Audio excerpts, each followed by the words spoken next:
Today we're going to do an unboxing video of a Champion 2500 generator. It's a dual fuel, and I've had a generator for, goodness, 18 years, and it is a knockoff of a Honda, and it's been a really good one, but it weighs a lot. I mean, this one can power most of the integral things in our home when we have a hurricane come through the North Atlanta area or a snowstorm. It's a Kippur, and it has a boost rating up to 3,500 watts. It's around 3,000 watt generator, but it's too heavy. It's 139 pounds. It's quiet, but it's around 62 decibels or something like that.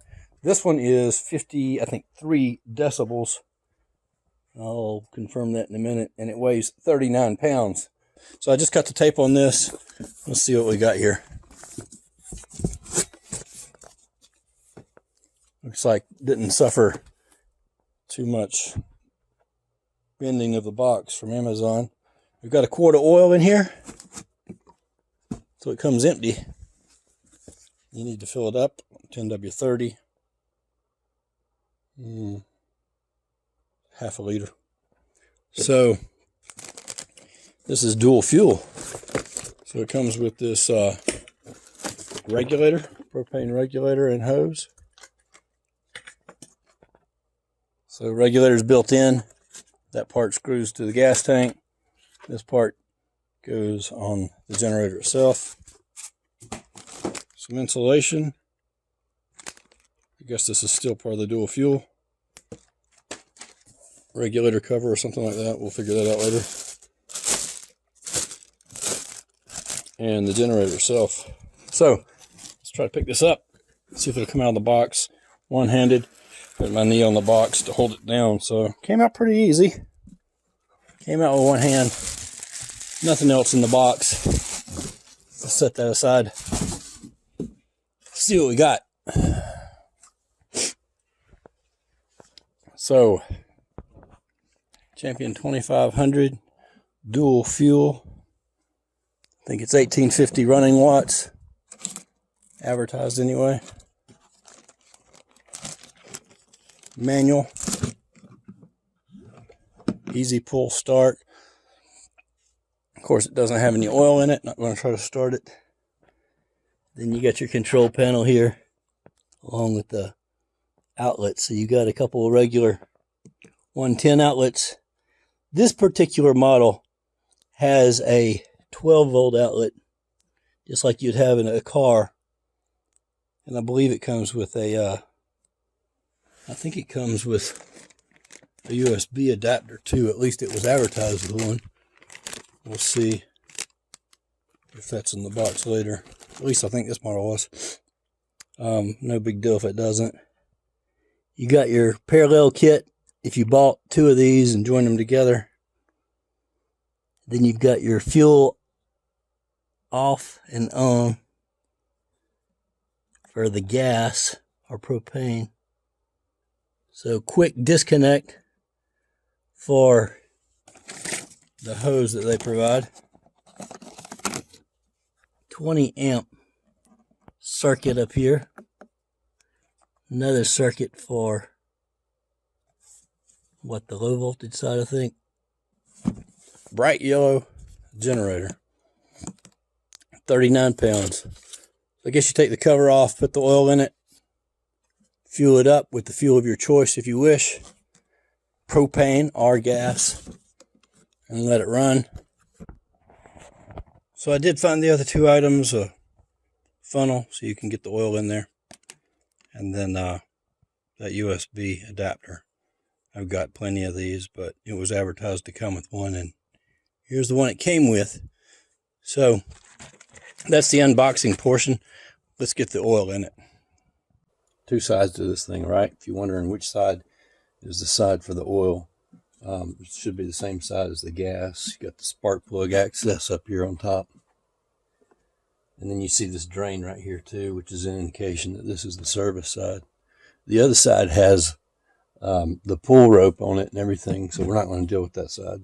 So we're going to take this cover off. 4 easy screws, looks like.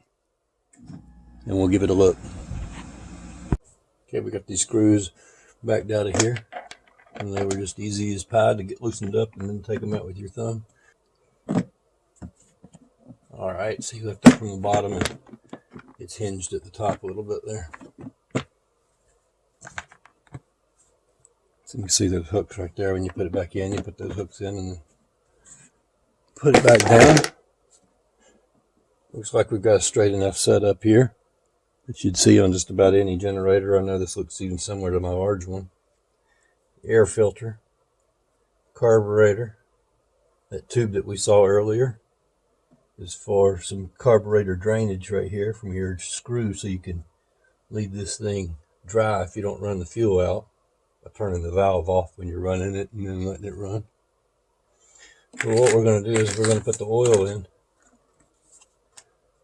Got our little 10W30 notice on it. Dipstick and bring it up to the same level that you would any other gasoline engine. Right there where it's at the tip level. Basically, the tip level means it's full. Take this off.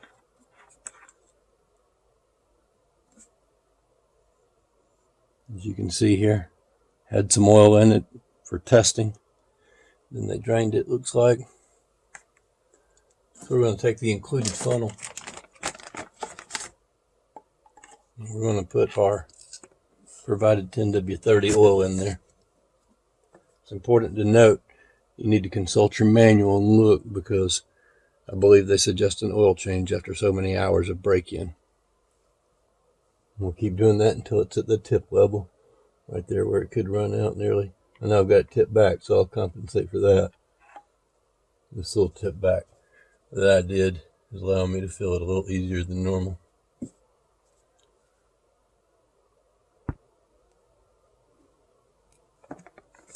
Alright, I was able to shine my flashlight in there. I don't know if you can see the levels right where it needs to be, and it took all of that. Takes half a liter. We're going to put the dipstick back in there. And we're going to put the side cover back on. Wipe away any drips. And we should be ready to start it up.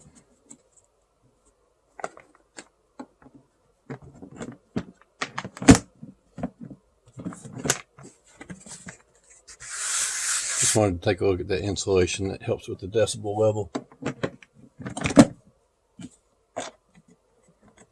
We'll tighten these up.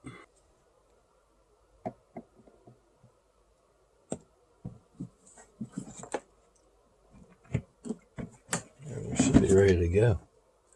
I believe I will start this on propane for the first time. And what I'll do is I'll make the quick connect there. Looks like you line this up with this plastic flames that'll go into this hole, keep it from, I guess, spinning around. We should be ready to hook that up to a tank. It'll be good to start it. Alright, for better or worse, you're going to see it with me. I've not started this ever. And I've hooked it up to the propane. You saw the quick disconnect. And I haven't read the manual. So what we're going to do is turn this to propane setting. Well, let's put it on choke, because that's what it says here. It says put fuel in it. Also says to read the manual if it's propane, I believe, but let's try it on.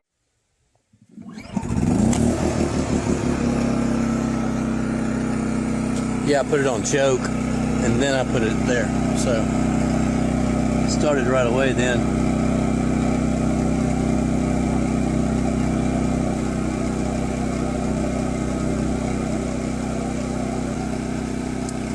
Well, this is in eco mode. So it must be in eco mode, but it's just getting started. Let's see if it settles down. So, apparently this eco mode light button is a button, and you can force it into not eco mode, so it is idle right now. Sounds a little high to me, but that sounds like normal operation after I listen to it for a little bit and I hit this button. So let me show you what this does. This will ramp it up and so you can put an extra load on it maybe to get something started.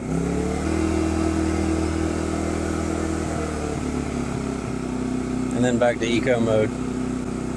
And then if that's blinking, that means it's been overloaded at some point. That's what the other light means, and so that's a reset for that.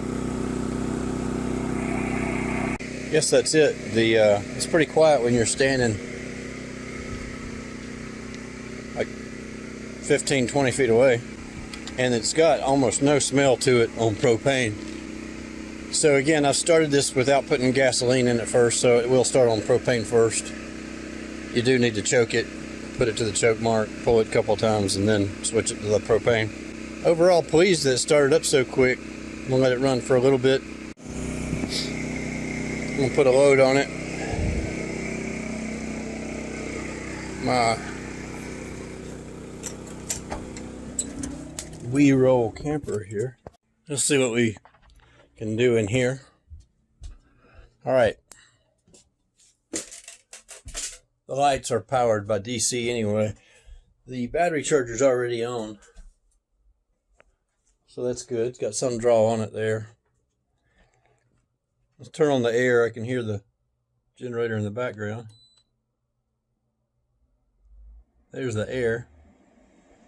Usually takes a second for the compressor to kick in. While that's happening, let's turn on some other things. We'll turn on the TV. That's on. I don't think the compressor's kicked in on that 6,000 BTU yet. But let's go ahead and give it a little bit of a quiz here and turn on the compressor. There, that kicked on. I can feel it.